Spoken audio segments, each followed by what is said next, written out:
قبلہ شامل صاحب یہ ارشاد فرمائیے گا کہ کم و بیش 30-35 دن عمومی طور پر حج کا یہ ڈیوریشن رہتا ہے، تو بہت سارے لوگ تو ماشاءاللہ اہتمام کرتے ہیں کہ بھائی اتنے قرآن پاک مکمل کرنے ہیں، ختم قرآن کرنے ہیں، اتنے درود پاک پڑھنے ہیں، اتنے طواف کرنے ہیں، اتنی تسبیحات پڑھنی ہے۔ کچھ لوگ ہوتے ہیں کہ وہ دن نہیں گزر رہے ہوتے ہیں، یا پھر یہ سوچ رہے ہوتے ہیں کہ بس جو حج کے دن ہے نا 2-3 دن اس میں ذرا لگ کے عبادت کر لیں گے۔ تو حضرت یہ ارشاد فرمائیے کہ ایک تو یہ طبقہ ہے، اور دوسرے وہ ہیں کہ بھائی آپ نے کہا کہ سب ایک ہی چادر میں ہیں تو سب ایک ہی کیفیت میں ہیں، سب برابر ہو گئے۔ بھائی وہ اس نے اکنومی پیکج لیا ہوا ہے، اس نے گولڈن پیکج لیا ہوا ہے، آپ کہہ رہے ہیں برابر ہو گئے۔ اس کا میٹرس بہت چھوٹا ہے، اس کا میٹرس بڑا ہے، اس کے میں اے سی ذرا ہلکا ہے، اس میں وی آئی پی ہے، آپ کہہ رہے ہیں برابر ہو گئے۔ اب اس کا مزاج بھی ذرا اندے کا الگ ہی ہے جس نے اچھا پیکج لیا ہے، وہ کہہ رہا ہے کہ بھائی یہ تو یہاں تو باتھ روم میں دیکھو صفائی نہیں ہے، فلاں چیز اس طرح کی بات ہے۔ تو حضرت کیا حج میں درس کیا ہے، ذہن کیا ہونا چاہیے؟ ایک تو آپ نے جو بات فرمائی نا بہت کمال، کہ مال بھی پاک ہو اس حج کے لیے اور دل بھی پاک صاف ہو، پر ظاہری طور پر چونکہ ہماری ایک نفس کی تربیت پیچھے اتنی الگ طریقے سے ہوئی ہوتی ہے کہ ہم یہاں آ کر نا فوراً ایڈجسٹ نہیں ہو پاتے۔ تو وہ کون سی باتیں، ایک تو علامہ صاحب نے بھی جو گفتگو فرمائی وہ بھی بہت زیادہ معاون ہے، پر جو ایک جو بڑا کہتے ہیں نا کہ پوش ایریا سے آنے والا جس کے پاس مال بہت ہے تو وہ پہنچ گیا ہے، تو کس طرح وہ اس کو شیڈیول بنائے اچھے طریقے سے تاکہ وقت کو اچھا گزار سکے؟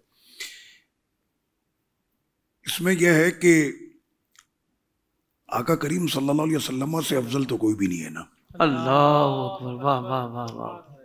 جس طرح سے میرے سرکار علیہ السلام نے حج کیا ہے، حضور کے غلام کو بھی ویسے ہی حج کرنا ہے۔ بہت خوبصورت، واہ واہ واہ۔ اللہ کے نزدیک کوئی بڑائی اور کوئی کبریائی نہیں، ساری کبریائی اور بڑائی اسی کے لیے ہے۔ بے شک اللہ کے نزدیک سب سے زیادہ باعزت وہ ہے جو تم میں سب سے زیادہ متقی ہے۔ پھر آپ نے جو ابھی یہ سوال کیا کہ حج کے پیکیجز بن گئے، اور بالکل ایسے ہی ہے۔ آپ کو تو مجھے بڑی حیرت ہوئی، وہ غالباً پاکستان میں ہی کوئی ہے اس طرح سے وہ حج کا بتاتا ہے کہ کوئی گولڈن پیکیج بنتا ہے۔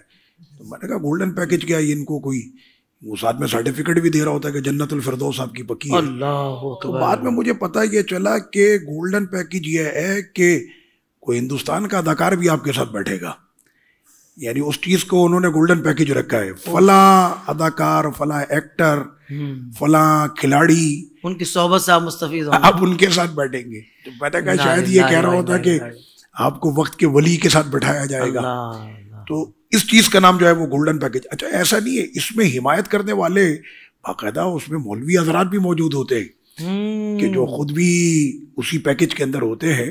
میں نے کہا میرے رب کو تو سب سے پیارا پیکیج بلال حبشی کا لگا ہے رضی اللہ عنہ، کہ جنہوں نے اس کیفیت میں حضرت مصعب بن عمیر اور یہ جو پیون لگے ہوئے کپڑے پہنتے تھے، تو آج دنیا جن کو سلام پیش کرتی ہے۔ ایک تو مسئلہ یہ، دوسرا یہ کہ جس طرح سے زمانہ جاہلیت میں ہوتا تھا، یہاں پر یہ مسئلہ ہے۔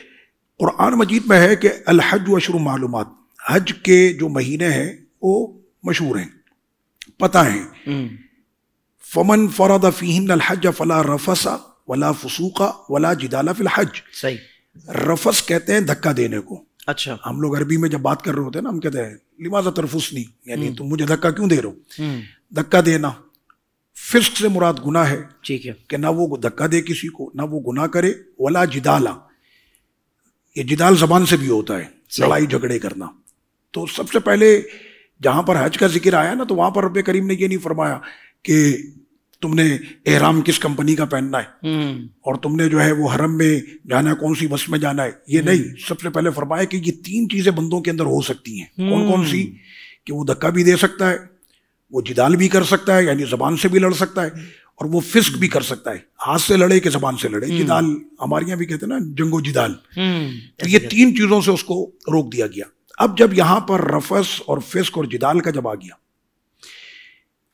بعض لوگ اس میں غلطیاں کرتے ہیں۔ مثال کے طور پر کہ اب اس نے بسوں میں چڑھنا ہے، جیسا بھی صبح ہوگی یا جو رات میں بسوں کے لیے روانہ ہوں گے، تو اس میں لوگ یہ نادانی کرتے ہیں، میں نے اپنی بیگم کے ساتھ ہی بیٹھنا ہے۔ جی جی، اب وہ گروپ لیڈر سے لڑنا ہے، زبان دے کر آئے تھے، ٹھیک ہے، ہاں آپ کی بات ہوئی تھی ہماری۔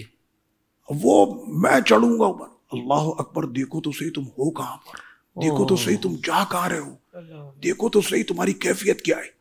سوشل میڈیا پر اسلام کی صحیح تعلیمات جاننے کے لیے ابھی حافظ سائر قادری کا نیا YouTube channel Islamic digital studio subscribe کر لیں، اور ہاں نوٹیفیکیشن بیل آئیکن کو بھی پریس کر لیں تاکہ ہماری نئی ویڈیوز آپ تک بر وقت پہنچ سکے.